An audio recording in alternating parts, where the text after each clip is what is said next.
gusto mo ng legit na chika, eto na yun! Chika! Walang filter, walang edit. Chika! Hindi ito fake, hindi ito late. Chika ni Sisa! Lahat ng ganap sa showbiz pag-uusapan natin dito. May nag-break, may nagkabalikan. Tara at pag-usapan. Kung ano man ang chika, alam na ni Sisa. Ito ang Chika ni Sisa. Chika! Ni Sisa! Isang magandang hapon, Metro and Mega Manila. We are number 106.7 Energy FM. Wag mong sabihin radyo, sabihin mo Energy. Sa magandang hapon pa rin po sa lahat ng ating mga pangga na patuloy pa din po na nakatutok sa atin. Gaya po ng narinig nyo kanina, ha? Kung gusto nyo nga magkamit ng 200 pesos araw-araw, napakinggan nyo naman kanina, di ba? Wala kayong ba pwedeng gawin kung hindi tututok lang kayo araw-araw, hindi ba? Sa buong magdamag sa Energy FM at antayin ang meow meow. O, di ba? Hindi si Kiko Barsaga nga antayin, ha? Kung hindi yung tunog lang ng meow at ang katanungan ng bawat DJ kung saan programa man yan. Nako, yan ang papakaantabayanan nyo dahil 3 winners kada araw ang mananalo ng 200 pesos. Ganon-ganon ay padadala sa GCash kagad sa inyo. O, diba? Na nakakaloka. Ganon-ganon yun, hindi ba? Pero bago ang lahat, diba? Happy Fiesta po. Araw ng Maynila ngayon. At syempre, San Juan Wata Wata Festival Day, diba? Ngayon dito sa San Juan. Kung kaya't nga naman special hopper sa San Juan din, sa lungsod ng San Juan, kung saan kanina ay nagbasaan. O, diba? Maski sa Maynila yata, nagbabasaan din. Sarap, diba? Lumabas ba lahat ng natutuyo? Eme lang. Char-char lang, hindi ba? Wala naman isa akong mga bangga, di ba? Pag ganito na, di ba, napapansin nyo ba, napapalit-palit na ang panahon, di ba? Pag ganyan, di ba, minsan pag makulimlim, parang ang sarap magkape, hindi ba? Kung ikaw naman ang isang coffee lover, aba, meron tayong MX3 Coffee Mix. Ang MX3 Coffee Mix ay may high source ng vitamin C at calcium na may antioxidant benefits at cholesterol free. Ito rin ay low acid coffee na may low calorie sweetener na kung tawagin ay sucralose na hindi nakakapagpataas ng ating blood sugar levels at blood pressure. Para makasiguro kang tunay, natural at original na MX3 ang inyong mabibili, siguraduhin lamang na sa mga leading drugstores kayo pupunta nationwide. Kung meron pa kayong ibang katanungan, pwede nyo bisitahin ang kanilang website sa mx3ph.com. Paalala pa rin po sa lahat na ang MX3 ay hindi gamot at hindi ito maaaring gamitin panggamot sa anumang uri ng sakit. Sa MX3, dito ako believe. Talaga naman, 'di ba? Mapapabilib ka talaga. Ading Saes, hello sa'yo. Ayan, sabi niya, iniibig. Hello, Kapitana Sisa. Good afternoon. Good afternoon din sa inyo. Ano ba yun? Oh, in-erase niya. Babasahin ko pa lang eh. Holiday today, June 24. Yes, araw ng Maynila. Yan. Angelo Redaha. Hi sa'yo. Daryl Fukunaga. Diba? Sabi niya, 24 hours na ba kayo? 24 hours naman kami, diba? Hindi naman nag-off-air ang Energy FM, diba? Todong ano yan, rotation na 24 hours ng bonggang-bongga. At eto na nga, nako, batiin muna natin ang lahat pa din ng mga taga Sampaloc, Maynila. Oy, tabayanan niyo ako dyan sa darating na Biyernes.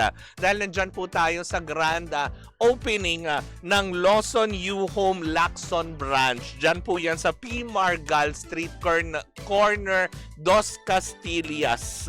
Dyan sa Sampaloc, Maynila. Mag-grand opening ang Lawson dyan. Sa may U Home Lacson or University Home Lacson Branch yan. Diba? Katabi daw yan ng Dominican School across ng UST Lacson. Oh, 'di ba? Nandiyan ako umagang-umaga sa Biyernes, 'di ba? Para sa grand opening, makita-kita tayo sa mga taga Sampaloc, Maynila, 'di ba? Uy, thank you so much, Lawson, 'di ba? Malay niyo, 'di ba? Sa mga susunod na araw, mapapakinggan niyo na rin sila dito sa aming himpilan. Oh, ganon 'yon. But anyways, eto na. Tumungo na tayo sa ating unang Chika ni Sisa. Woo, woo, woo, woo, woo. Nako, talaga nga naman mainit na pinag-uusapan ngayon dahil sa katatapos lamang po ng 29th year anniversary sa showbiz, diba, industry ni Miss Ann Curtis na ginanap kamakailan lamang. Actually, parang ano to parang press con parang press con event dahil sa kanyang anibersaryo na inorganize ng Viva Entertainment na nakakaloka. Dito nga parang, syempre, nagpasalamat si Ann Curtis dahil sa mahigit kumulang 3 dekada na niya sa showbiz, diba? Iba-iba ng kanyang mga proyekto. Diba? Cleophile, Cleo, Charot.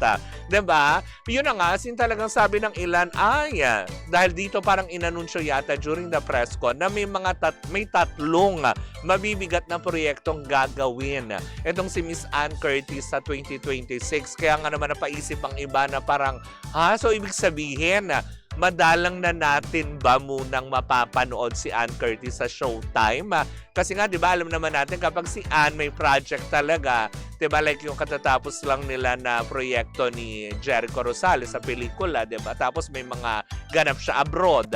Di ba, matagal siyang nawawala sa Showtime. So, ibig sabihin ba nito, dahil nung pag-anunsyo nga na meron daw 3 mabibigat na proyektong gagawin si Miss Ann Curtis sa taong ito. So, ibig sabihin nun, diba, parang magi-guest host na lang muna siya. Diba, yung mga ganyan. Pero it's a good problem, na tambakan ng trabaho, tapos hindi ka naman din mawawala sa Showtime, diba? Na hindi rin naman siya mamimiss sa mga tao kasi nga naman, diba, naiintindihan din naman yata din siguro ng mga taga-Showtime if ever man dahil kahit naman sino sa kanila magkaroon ng dagdag project, 'di ba? Blessing 'yun para sa kanila. Pero hindi man siguro ibig sabihin iiwan ni Ann Curtis ang Showtime. 'Di ba? OG sila niyan, 'di ba? Iiwan niya ba naman 'yun na nakakaloka? Tapos yun na nga na nakakaloka. 'Di ba? Parang sinasabi ng mga netizens na para bang teka sandali. Kung ganun man, bakit pinayagan ng ABS?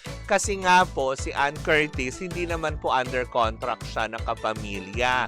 Siya po ay under contract ng Viva Entertainment. Kaya nga, ang nagbigay ng parang press con anniversary day para kay Miss Ann ay Viva Entertainment, hindi ba? Na kumbaga nagkakaroon naman ng kasunduan ng dalawang kumpanya pagdating sa mga artista na napapabilang sa mga shows nila tulad sa Showtime, 'di ba, sa ABS-CBN. Pero alam naman natin na talagang kung trabaho lang naman, hindi naman sila sabihin na hindi kasi ganito ganyan. Walang ganon. 'Di ba? Maging masaya tayo for Ann Curtis, 'di ba? Ako masaya ako lagi. Nakaantabay ako sa kanya. Kahit pa sabihin may mga fashion show siya na ina-attendan sa Europe, kung saan mang bansa, hindi ba? Lagi tayo nakaantabay. Tsaka isa pa, 'di ba? Huwag natin isipin na baka tuluyan tanggalin na si Ann Curtis. Hindi yan talaga mangyayari at hindi papayag si Meme for sure. 'Di ba? Na nakakaloka. Sabi naman nito, Barbie Fortes at David Licauco nasa TV5 na. Hindi magsama-sama sila. Charo! Eme lang!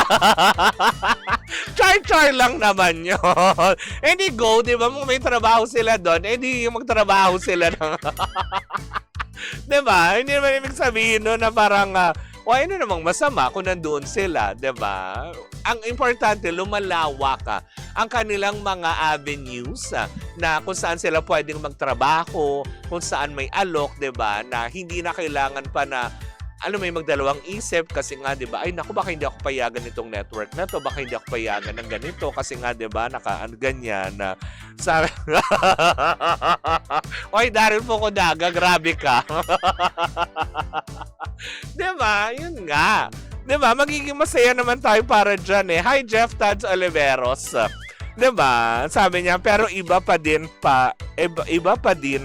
kasi pag nasa Showtime si Ana, lalo na pag tandem nila ni Bong at Vice. Oo. Kasi 'di ba may time naman na kapag talagang may project si Meme, ang tagal din niyang nawawala, lalo pa 'di ba nung recently lang na katatapos ng MMFF, 'di ba ilang buwan din natin siya na miss talaga kasi nagpahinga talaga. Pero kinakaya naman ng mga host na nandoon. Kaya nga hanggang ngayon, 'di ba? kahit pa sabihin mo na chichismis na plano na silang tanggalin, kung ano-anong issue sa kanila, ay matatag pa rin ang pundasyon ng Showtime, hindi ba? Dahil syempre, kada isa sa kanila may ambag, 'di ba? Although syempre, tama ka nga din naman, Jeff, no? Na minsan kasi mas kompletong, mas masaya. Masaya naman din sila na kahit wala yung isa, pero iba pa din kapag nagtandem yung mga OGs, 'di ba?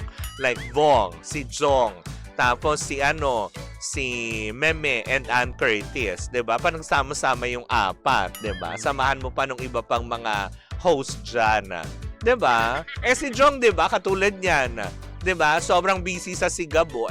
Parang balita ko, parang everyday daw yata ang taping ng Sigabo, 'di ba? So, may time din siguro na mamimiss din ng mga tao si Jong Hilario kasi syempre, may ginagawang proyekto, nagtatrabaho naman. Sana all, anytime pwedeng mag-off. Bakit hindi ka ba nakakapag-off?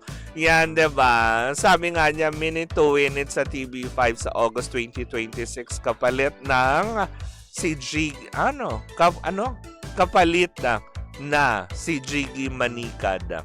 Talaga, yung kanyang segment doon. Well, mamaya pag-usapan nga natin yan sa ating pagbabalik.